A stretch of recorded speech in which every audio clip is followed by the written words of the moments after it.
Post-scriptum, ¿por qué no soy conservador? Siempre fue reducido el número de los auténticos amantes de la libertad, por eso, para triunfar, frecuentemente hubieron de aliarse con gentes que perseguían objetivos bien distintos de los que ellos propugnaban. Tales asociaciones, siempre peligrosas, a veces han resultado fatales para la causa de la libertad, pues brindaron a sus enemigos argumentos abrumadores. Lord Acton 1. El conservador carece de objetivo propio. Cuando, en épocas como la nuestra, la mayoría de quienes se consideran progresistas no hacen más que abogar por continuas menguas de la libertad individual, aquellos que en verdad la aman suelen tener que malgastar sus energías en la oposición, viéndose asimilados a los grupos que habitualmente se oponen a todo cambio y evolución. Hoy por hoy, en efecto, los defensores de la libertad no tienen prácticamente más alternativa, en el terreno político, que apoyar a los llamados partidos conservadores. La postura que he defendido a lo largo de esta obra suele calificarse de conservadora, y, sin embargo, es bien distinta de aquella a la que tradicionalmente corresponde tal denominación. Encierra indudables peligros esa asociación de los partidarios de la libertad con los conservadores, en común oposición a instituciones igualmente contrarias a sus respectivos ideales. Conviene, pues, trazar una clara separación entre la filosofía que propugno y la que tradicionalmente defienden los conservadores. El conservadurismo implica una legítima, seguramente necesaria y, desde luego, bien difundida actitud de oposición a todo cambio súbito y drástico. Nacido tal movimiento como reacción frente a la Revolución Francesa, ha desempeñado, durante siglo y medio, un importante papel político en Europa. Lo contrario del conservadurismo, hasta el auge del socialismo, fue el liberalismo. No existe en la historia de los Estados Unidos nada que se asemeje a esta oposición, pues lo que en Europa se llamó liberalismo constituyó la base sobre la que se edificó la vida política americana. Por eso, los defensores de la tradición americana han sido siempre liberales en el sentido europeo de la palabra. La confusión que crea esa disparidad entre ambos continentes ha sido últimamente incrementada al pretenderse trasplantar a América el conservadurismo europeo, que, por ser ajeno a la tradición americana, adquiere en los Estados Unidos un tinte hasta cierto punto exótico. Aún antes de que lo anterior ocurriera, los radicales y los socialistas americanos comenzaron a atribuirse el apelativo de liberales. Pese a ello, yo continúo calificando de liberal mi postura, que estimo difiere tanto del conservadurismo como del socialismo. Sin embargo, últimamente siento graves dudas acerca de la conveniencia de tal denominación, y más adelante examinaremos el problema de la que mejor convendría al Partido de la Libertad. Mi recelo ante el término liberal brota no solo de que su empleo, en los Estados Unidos, es causa de constante confusión, sino también del hecho de que el liberalismo europeo de tipo racionalista, lejos de propagar la filosofía realmente liberal, desde hace tiempo viene allanando los caminos al socialismo y facilitando su implantación. Permítaseme ahora pasar a referirme al mayor inconveniente que veo en el auténtico conservadurismo. Es el siguiente: la filosofía conservadora, por su propia condición,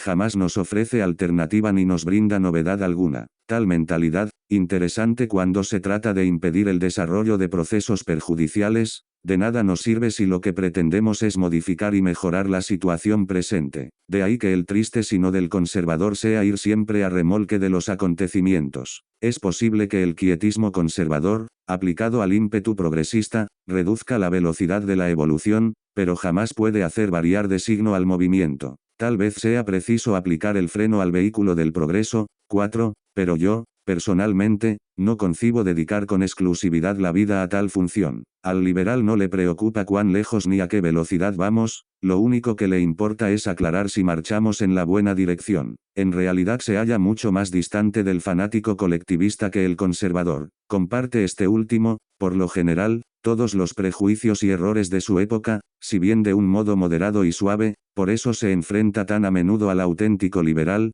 quien, una y otra vez, a demostrar su tajante disconformidad con falacias que tanto los conservadores como los socialistas mantienen. 2. Relación triangular de los partidos. La esquemática descripción de la respectiva posición que ocupa cada uno de los tres partidos oscurece más que aclara las cosas. Se suele suponer que, sobre una hipotética línea, los socialistas ocupan la extrema izquierda y los conservadores la opuesta derecha, mientras los liberales quedan ubicados más o menos en el centro. Pero tal representación encierra una grave equivocación. A este respecto, sería más exacto hablar de un triángulo, uno de cuyos vértices estaría ocupado por los conservadores, mientras socialistas y liberales, respectivamente, ocuparían los otros dos. Así situados, y como quiera que, durante las últimas décadas, los socialistas han mantenido un mayor protagonismo que los liberales, los conservadores se han ido aproximando paulatinamente a los primeros, mientras se apartaban de los segundos. Los conservadores han ido asimilando una tras otra casi todas las ideas socialistas a medida que la propaganda las iba haciendo atractivas. Han transigido siempre con los socialistas, para acabar robando a estos su caja de truenos. Esclavos de la vía intermedia, sin objetivos propios, los conservadores fueron siempre víctimas de aquella superstición según la cual la verdad tiene que hallarse por fuerza en algún punto intermedio entre dos extremos. Por eso, casi sin darse cuenta, han sido atraídos alternativamente hacia el más radical y extremista de los otros dos partidos americanos, sino porque convienen y apuntan hacia aquellos objetivos que él desea conseguir. Así pues, la posición conservadora siempre ha dependido de la ubicación de las demás tendencias a la sazón operantes. Puesto que, por lo general, las cosas han marchado durante las últimas décadas hacia el socialismo, puede parecer a algunos que tanto conservadores como liberales no pretenden sino retrasar la evolución del género humano. Sin embargo, los liberales tienen objetivos específicos hacia los cuales se orientan continuamente, repugnándoles como al que más la quietud y el estancamiento.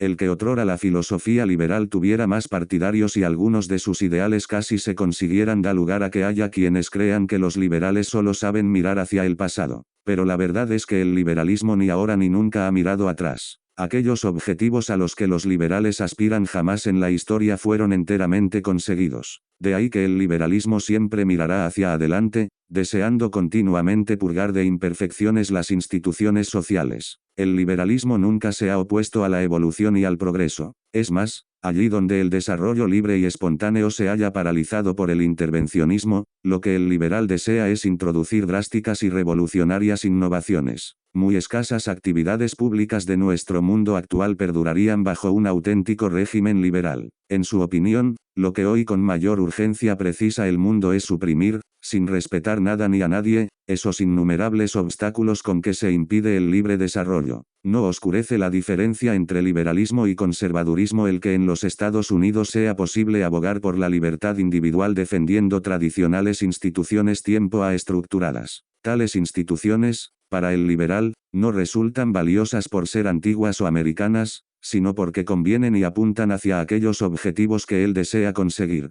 3. Conservadurismo y liberalismo. Antes de pasar a ocupamos de los puntos en que más difieren las posiciones liberal y conservadora. Me parece oportuno resaltar cuánto podían haber aprendido los liberales en las obras de algunos pensadores netamente conservadores. Los profundos y certeros estudios, ajenos por completo a los temas económicos, que tales pensadores nos legaron, evidenciando la utilidad que encierran las instituciones natural y espontáneamente surgidas, vienen a subrayar realidades de enorme trascendencia para la mejor comprensión de lo que realmente es una sociedad libre. Por reaccionarias que fueran en política figuras como Coleridge, Bonald, de Maistre, Justus Mosero Donoso Cortés, lo cierto es que advirtieron claramente la trascendencia que encierran instituciones formadas espontáneamente tales como el lenguaje, el derecho, la moral y diversos pactos y contratos, anticipándose a tantos modernos descubrimientos, de tal suerte que habría sido de gran utilidad para los liberales estudiar cuidadosamente sus escritos. Por lo general, los conservadores reservan para la evolución del pasado la admiración y el respeto que los liberales sienten por la libre evolución de las cosas. Carecen del valor necesario para dar la alegre bienvenida a esos mismos cambios engendradores de riqueza y progreso cuando son coetáneos. He aquí la primera gran diferencia que separa liberales y conservadores. Lo típico del conservador, según una y otra vez se ha hecho notar, es el temor a la mutación, el miedo a lo nuevo simplemente por ser nuevo. 6. La postura liberal,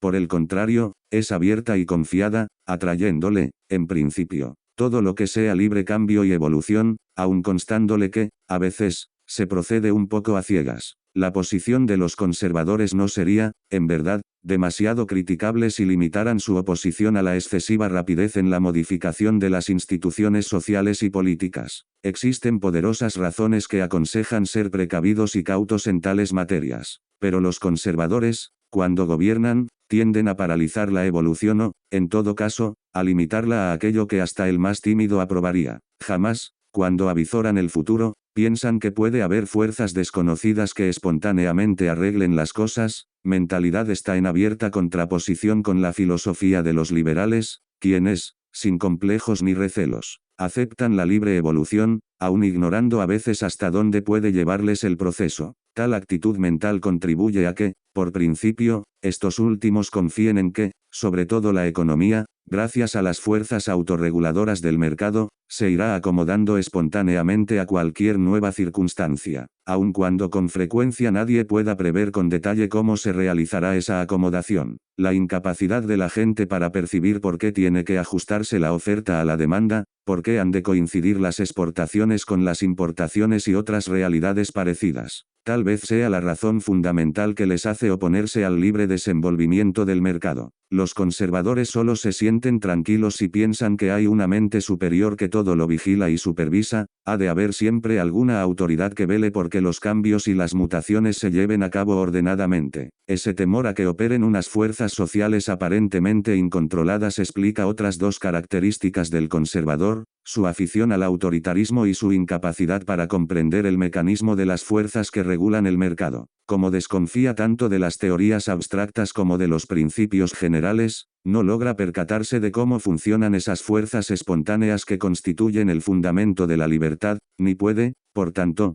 trazarse directrices políticas. Para el conservador el orden es, en todo caso, fruto de la permanente atención y vigilancia ejercida por las autoridades. Estas, a tal fin, deben disponer de los más amplios poderes discrecionales, actuando en cada circunstancia según estimen mejor, sin tener que sujetarse a reglamentos rígidos. El establecer normas y principios generales presupone haber comprendido cómo operan aquellas fuerzas que coordinan las respectivas actuaciones de los componentes de la sociedad. Ahora bien, esta teoría general de la sociedad, y sobre todo del mundo económico, es lo que les falta a los conservadores. Han sido hasta tal punto incapaces de estructurar una doctrina acerca del orden social, que últimamente, en su deseo de conseguir una base teorética, han tenido que recurrir a los escritos de autores que siempre se consideraron a sí mismos liberales. Macaulay, Tocqueville, Lord Acton y Locke, indudablemente, eran liberales de los más puros. El propio Edmund Burke fue siempre un viejo Whig,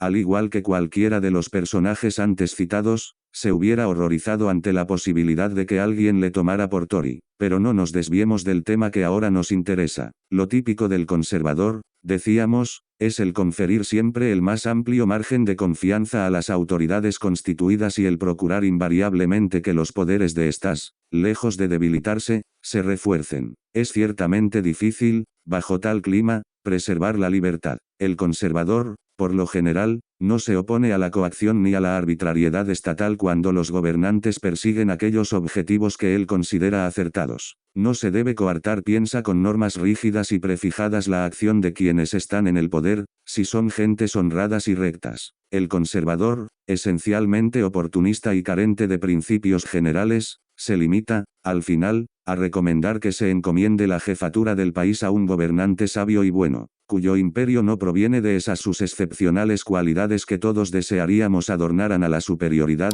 sino de los autoritarios poderes que ejerce. Al conservador, como al socialista, lo que le preocupa es quién gobierna, desentendiéndose del problema relativo a la limitación de las facultades atribuidas al gobernante, y, como el marxista, considera natural imponer a los demás sus valoraciones personales. Al decir que el conservador no tiene principios, en modo alguno pretendemos afirmar que carezca de convicciones morales, todo lo contrario, ordinariamente las tiene y muy arraigadas. De lo que adolece es de falta de principios políticos que le permitan colaborar lealmente con gentes cuyas valoraciones morales difieran de las suyas, con miras a así, entre todos, organizar una sociedad en la que cada uno pueda ser fiel a sus propias convicciones. Ahora bien, solo tal filosofía permite la pacífica coexistencia de personas de mentalidad diferente y la pervivencia de agrupaciones humanas que puedan prescindir sustancialmente de la coacción y la fuerza. Ello exige estar todos dispuestos a tolerar muchas cosas que personalmente tal vez nos desagraden. Los objetivos de los conservadores, en términos generales, me agradan mucho más que los de los socialistas. Para un liberal,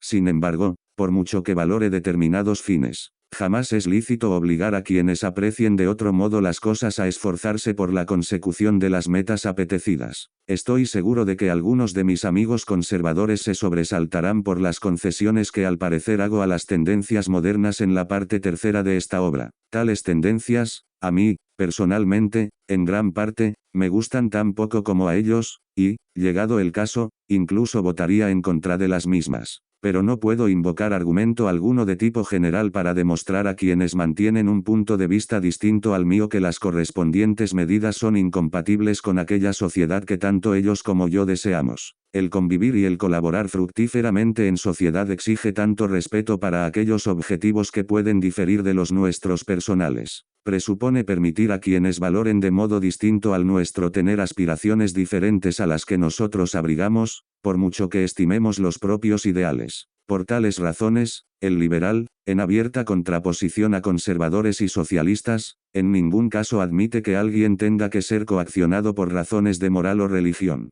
Pienso con frecuencia que la nota que tipifica al liberal, distinguiéndole tanto del conservador como del socialista, es precisamente esa su postura de total inhibición ante las conductas que los demás adopten siguiendo sus creencias, siempre y cuando no invadan ajenas esferas de actuación legalmente amparadas. Tal vez ello explique por qué el socialista desengañado, con mucha mayor facilidad y frecuencia, tranquiliza sus inquietudes haciéndose conservador en vez de liberal. La mentalidad conservadora, en definitiva, entiende que dentro de cada sociedad existen personas patentemente superiores, cuyas valoraciones, posiciones y categorías deben protegerse, correspondiendo a tales excepcionales sujetos un mayor peso en la gestión de los negocios públicos. Los liberales, naturalmente, no niegan que hay personas de superioridad indudable, en modo alguno son igualitaristas, pero no creen que haya nadie que por sí y ante sí se halle facultado para decidir subjetivamente quiénes, entre los ciudadanos, deban ocupar esos puestos privilegiados. Mientras el conservador tiende a mantener cierta predeterminada jerarquía y desea ejercer la autoridad para defender el estatus de aquellos a quienes él personalmente valora. El liberal entiende que ninguna posición otrora conquistada debe ser protegida contra los embates del mercado mediante privilegios, autorizaciones monopolísticas ni intervenciones coactivas del Estado. El liberal no desconoce el decisivo papel que ciertas élites desempeñan en el progreso cultural e intelectual de nuestra civilización,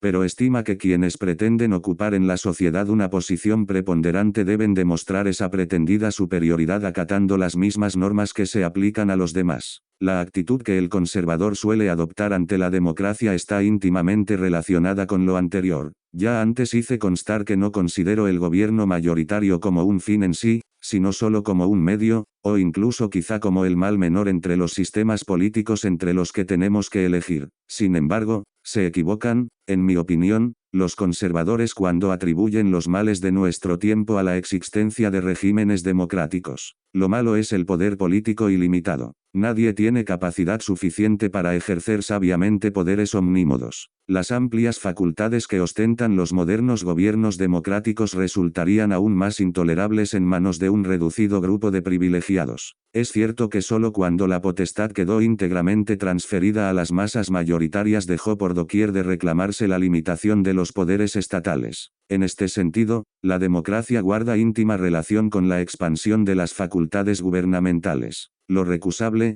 sin embargo, no es la democracia en sí, sino el poder ilimitado del que dirige la cosa pública, sea quien fuere. ¿Por qué no se limita el poder de la mayoría, como se intentó siempre hacer con el de cualquier otro gobernante, dejando a un lado tales circunstancias? Las ventajas que la democracia encierra, al permitir el cambio pacífico de régimen y al educar a las masas en materia política, se me antojan tan grandes, en comparación con los demás sistemas posibles, que no puedo compartir las tendencias antidemocráticas del conservadurismo. Lo que en esta materia importa no es tanto quién gobierna, sino qué poderes ha de ostentar el gobernante. La esfera económica nos sirve para constatar cómo la oposición conservadora al exceso de poder estatal no obedece a consideraciones de principio, sino que es pura reacción contra determinados objetivos que ciertos gobiernos pueden perseguir. Los conservadores rechazan, por lo general, las medidas socializantes y dirigistas cuando del terreno industrial se trata, postura esta a la que se suma el liberal. Ello no impide que al propio tiempo suelan ser proteccionistas en los sectores agrarios.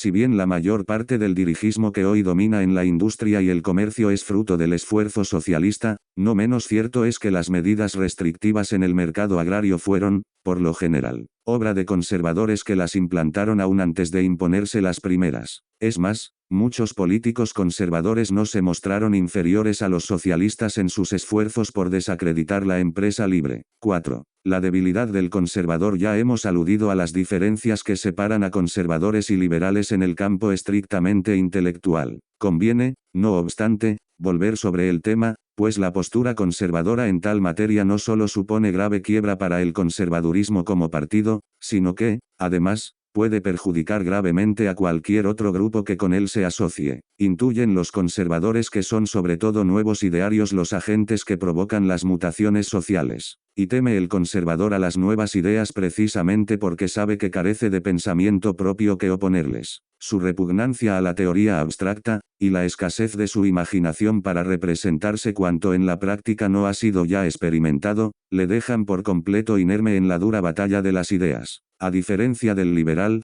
convencido siempre del poder y la fuerza que, a la larga, tienen las ideas, el conservador se encuentra maniatado por los idearios heredados. Como, en el fondo, desconfía totalmente de la dialéctica, acaba siempre apelando a una sabiduría particular que, sin más, se atribuye. Donde mejor se aprecia la disparidad entre estos dos modos de pensar es en su respectiva actitud ante el progreso de las ciencias. El liberal no comete el error de creer que toda evolución implica mejoría, pero estima que la ampliación del conocimiento constituye uno de los más nobles esfuerzos del hombre y piensa que solo de este modo es posible resolver aquellos problemas que tienen humana solución. No es que lo nuevo, por su novedad, le atraiga, pero sabe que es típico del hombre buscar siempre cosas nuevas antes desconocidas, y por eso está siempre dispuesto a examinar todo desarrollo científico, aun en aquellos casos en que le disgustan las consecuencias inmediatas que la correspondiente novedad parezca implicar. Uno de los aspectos para mí más recusables de la mentalidad conservadora es su oposición, en principio, a todo nuevo conocimiento, por temor a las consecuencias que, a primera vista,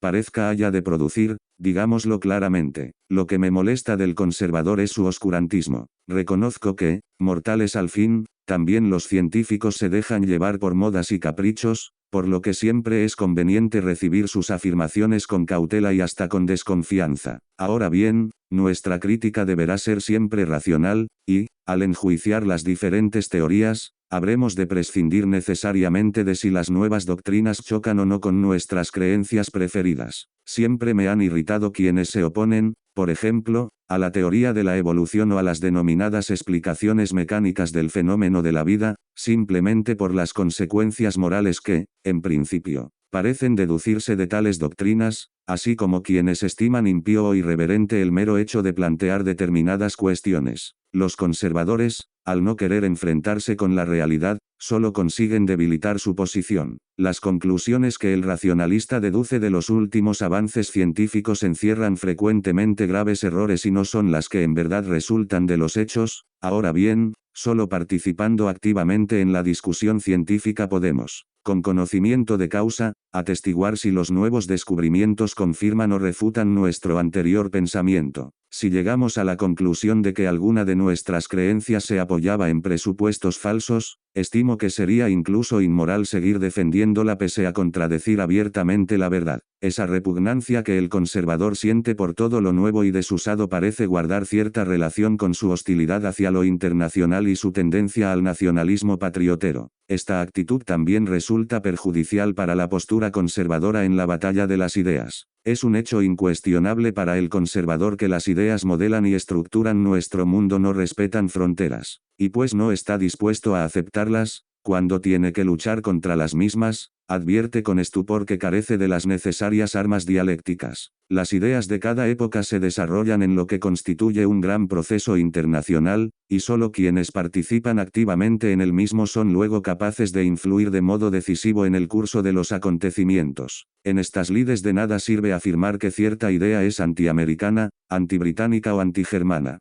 Una teoría torpe y errada no deja de ser yo por haberla concebido un compatriota. Aunque mucho más podría decir sobre el conservadurismo y el nacionalismo, Creo que es mejor abandonar el asunto, pues algunos tal vez pensarán que es mi personal situación la que me induce a criticar todo tipo de nacionalismo. Solo agregaré que esa predisposición nacionalista que nos ocupa es con frecuencia lo que induce al conservador a emprender la vía colectivista. Después de calificar como nuestra tal industria o tal riqueza, solo falta un paso para demandar que dichos recursos sean puestos al servicio de los intereses nacionales. Sin embargo, es justo reconocer que aquellos liberales europeos que se consideran hijos y continuadores de la Revolución Francesa poco se diferencian en esto de los conservadores. Creo innecesario decir que el nacionalismo nada tiene que ver con el patriotismo, así como que se puede repudiar el nacionalismo sin por ello dejar de sentir veneración por las tradiciones patrias. El que me agrade mi país, sus usos y costumbres, en modo alguno implica que deba odiar cuanto sea extranjero y diferente. Solo a primera vista puede parecernos paradójico que la repugnancia que el conservador siente por lo internacional vaya frecuentemente asociada a un agudo imperialismo. El repugnar lo foráneo y el hallarse convencido de la propia superioridad inducen al individuo a considerar como misión suya civilizar a los demás. 11. Y, sobre todo,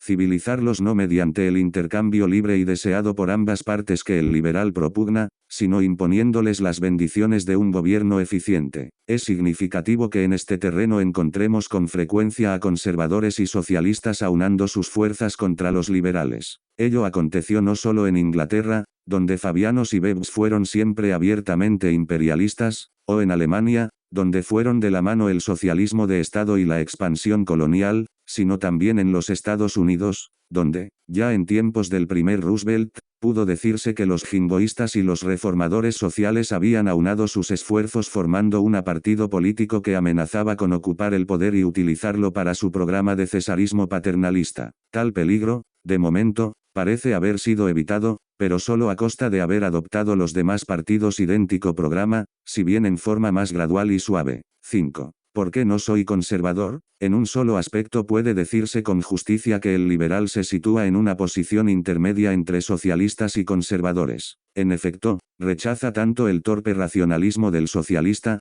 que quisiera rehacer todas las instituciones sociales a tenor de ciertas normas dictadas por sus personales juicios, como del misticismo en que con tanta facilidad cae el conservador. El liberal se aproxima al conservador en cuanto desconfía de la razón, pues reconoce que existen incógnitas aún sin desentrañar, incluso duda a veces que sea rigurosamente cierto y exacto todo aquello que se suele estimar definitivamente resuelto, y, desde luego, le consta que jamás el hombre llegará a la omnisciencia. El liberal, por otra parte, no deja de recurrir a instituciones o usos útiles y convenientes porque no hayan sido objeto de organización consciente. Difiere del conservador precisamente en este su modo franco y objetivo de enfrentarse con la humana ignorancia y reconocer lo poco que sabemos, rechazando todo argumento de autoridad y toda explicación de índole sobrenatural. Cuando la razón se muestra incapaz de resolver determinada cuestión, a veces puede parecernos demasiado escéptico, pero la verdad es que se requiere un cierto grado de escepticismo para mantener incólume ese espíritu tolerante típicamente liberal que permite a cada uno buscar su propia felicidad por los cauces que estima más fecundos. De cuanto antecede en modo alguno se sigue que el liberal haya de ser ateo. Antes al contrario, y a diferencia del racionalismo de la Revolución Francesa, el verdadero liberalismo no tiene pleito con la religión, siendo muy de lamentar la postura furibundamente antirreligiosa adoptada en la Europa decimonónica por quienes se denominaban liberales. Que tal actitud es esencialmente antiliberal lo demuestra el que los fundadores de la doctrina, los viejos Whigs ingleses, fueron en su mayoría gente muy devota. Lo que en esta materia distingue al liberal del conservador es que, por profundas que puedan ser sus creencias, aquel jamás pretende imponerlas coactivamente a los demás. Lo espiritual y lo temporal constituyen para él esferas claramente separadas que nunca deben confundirse. 6. ¿Qué nombre daríamos al Partido de la Libertad? Lo hasta aquí expuesto basta para evidenciar por qué no me considero conservador. Muchos, sin embargo, estimarán dificultoso el calificar de liberal mi postura, dado el significado que hoy se atribuye generalmente al término. Parece, pues, oportuno abordar la cuestión de si tal denominación puede ser, en la actualidad, aplicada al Partido de la Libertad, con independencia de que yo, durante toda mi vida, me he calificado de liberal, vengo utilizando tal adjetivo, desde hace algún tiempo, con creciente desconfianza, no solo porque en los Estados Unidos el vocablo da lugar a continuas confusiones, sino además porque cada vez voy viendo con mayor claridad el insoslayable valladar que me separa de ese liberalismo racionalista típico de la Europa continental y aún del de los utilitaristas británicos. Si por liberalismo entendemos lo que entendía aquel historiador inglés que en 1827 definía la Revolución de 1688 como el triunfo de esos principios hoy en día denominados liberales o constitucionales, si se atreviera uno, con Lord Acton, a saludar a Burke, Macaulay o Gladstone como los tres grandes apóstoles del liberalismo, o, con Harold Laski, a decir que Tocqueville y Lord Acton fueron los auténticos liberales del siglo XIX, constituiría para mí motivo del máximo orgullo el adjudicarme tan esclarecido apelativo. Me siento inclinado a llamar verdadero liberalismo a las doctrinas que los citados autores defendieron.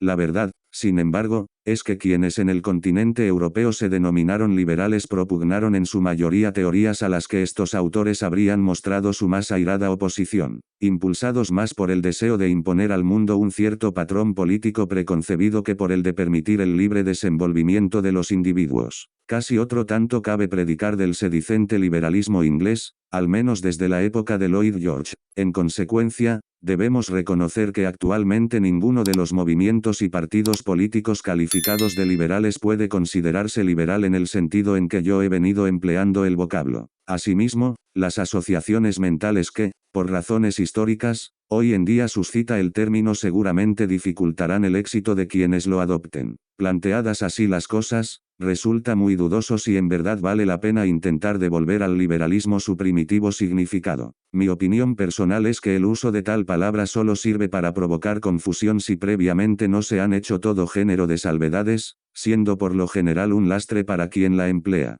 Por resultar imposible, de hecho, en los Estados Unidos, servirse del vocablo en el sentido en que yo lo empleo, últimamente se está recurriendo al uso del término libertario. Tal vez sea esa una solución. A mí, de todas suertes, me resulta palabra muy poco atractiva. Me parece demasiado artificiosa y rebuscada. Por mi parte, también he pretendido hallar una expresión que reflejara la afición del liberal por lo vivo y lo natural, su amor a todo lo que sea desarrollo libre y espontáneo. Pero en verdad que he fracasado. 7. Apelación a los old gigs. Lo más curioso de la situación es que esa filosofía que propugnamos, cuando apareció en Occidente, tenía un nombre, y el partido que la defendía también poseía un apelativo por todos admitido. Los ideales de los Whigs ingleses cristalizaron en aquel movimiento que, más tarde, toda Europa denominó liberal, movimiento en el que se inspiraron los fundadores de los actuales Estados Unidos para luchar por su independencia y al redactar su Carta Constitucional. Whigs se denominaron, entre los anglosajones, los partidarios de la libertad, hasta que el impulso demagógico, totalitario y socializante que nace con la Revolución Francesa viniera a transmutar su primitiva filosofía. El vocablo desapareció en su país de origen, en parte,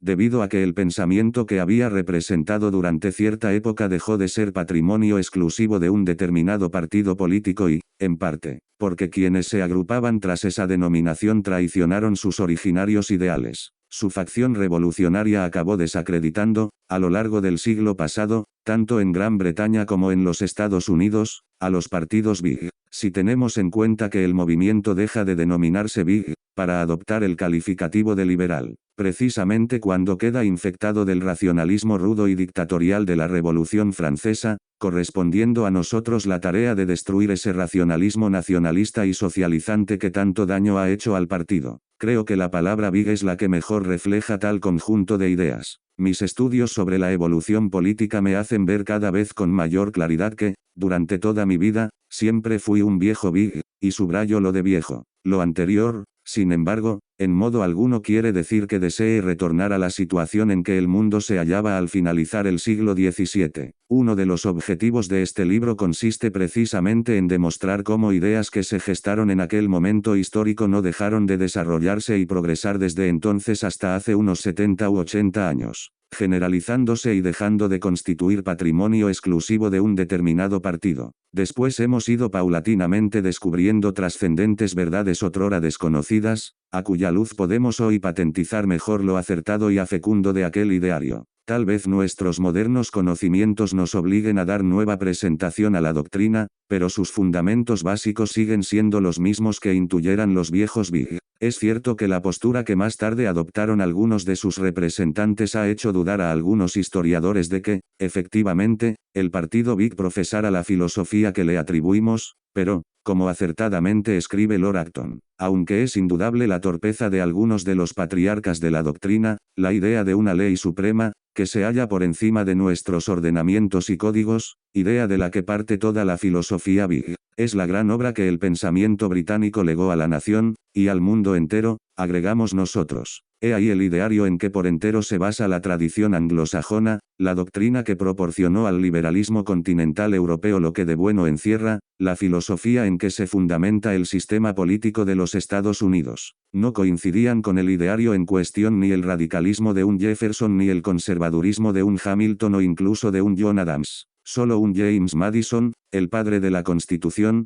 sabría brindamos la correspondiente formulación americana. No sé realmente si vale la pena infundir nueva vida al viejo vocablo Whig, el que en la actualidad, tanto en los países anglosajones como fuera de ellos, la gente sea incapaz de dar al vocablo un contenido preciso, más que un inconveniente, me parece una ventaja. Para las personas preparadas y conocedoras de la evolución política, en cambio, posiblemente sea el único término que refleja cumplidamente cuanto lo que implica este modo de pensar. Harto elocuente es el malestar y la desazón que al conservador, y aún más al socialista arrepentido, convertido a los ideales conservadores, produce todo lo auténticamente Whig. Demuestran con ello un agudo instinto político, pues fue la filosofía Whig el único conjunto de ideas que opuso un racional y firme valladar a la opresión y a la arbitrariedad política. 8. Principios teóricos y posibilidades prácticas. Pero ¿acaso tiene tanta trascendencia la cuestión del nombre, allí donde, como acontece en los Estados Unidos, las instituciones son aún sustancialmente libres y la defensa de la libertad, por tanto, las más de las veces, coincide con la defensa del orden imperante? No parece que haya de encerrar grave peligro el denominar conservadores a los partidarios de la libertad,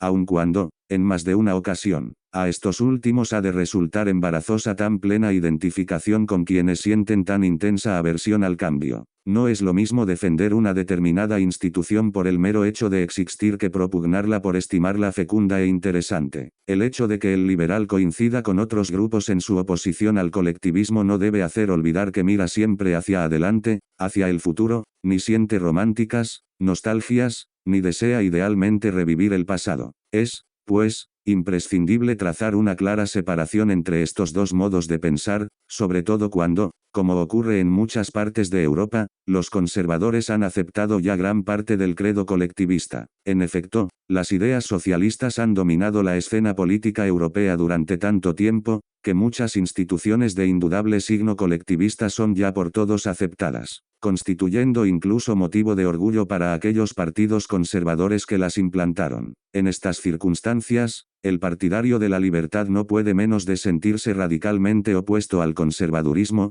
viéndose obligado a adoptar una actitud de franca rebeldía ante los prejuicios populares, los intereses creados y los privilegios legalmente reconocidos. Los errores y los abusos no resultan menos dañinos por el hecho de ser antiguos y tradicionales. Tal vez sea sabio el político que se atiene a la máxima del quieta non movere, pero dicha postura repugna en principio al estudioso. Reconoce desde luego, que en política conviene proceder con cautela, no debiendo el estadista actuar en tanto la opinión pública no esté debidamente preparada y dispuesta a seguirle. Ahora bien, lo que aquel jamás hará es aceptar determinada situación simplemente porque la opinión pública la respalde. En este nuestro mundo actual, donde, de nuevo, como en los albores del siglo XIX, la gran tarea estriba en suprimir todos esos obstáculos e impedimentos, arbitrados por la insensatez humana, que coartan y frenan el espontáneo desarrollo. Es preciso buscar el apoyo de las mentes progresistas, es decir, de aquellos que, aun cuando posiblemente estén hoy moviéndose en una dirección equivocada,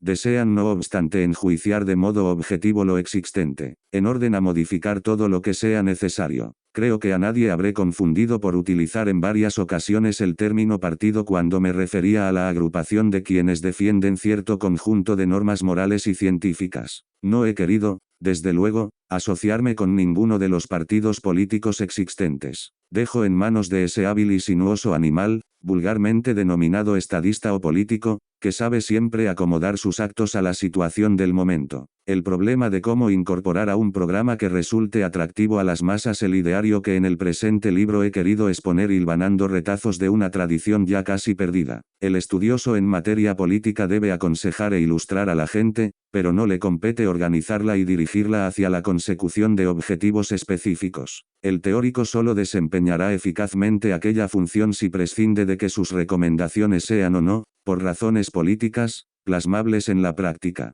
Debe atender solo a los principios generales que jamás varían. Dudo mucho, por ello, que ningún auténtico investigador político pueda jamás ser de verdad conservador. La filosofía conservadora puede ser útil en la práctica, pero no nos brinda ninguna norma que nos indique hacia dónde, a la larga, debemos orientar nuestras acciones.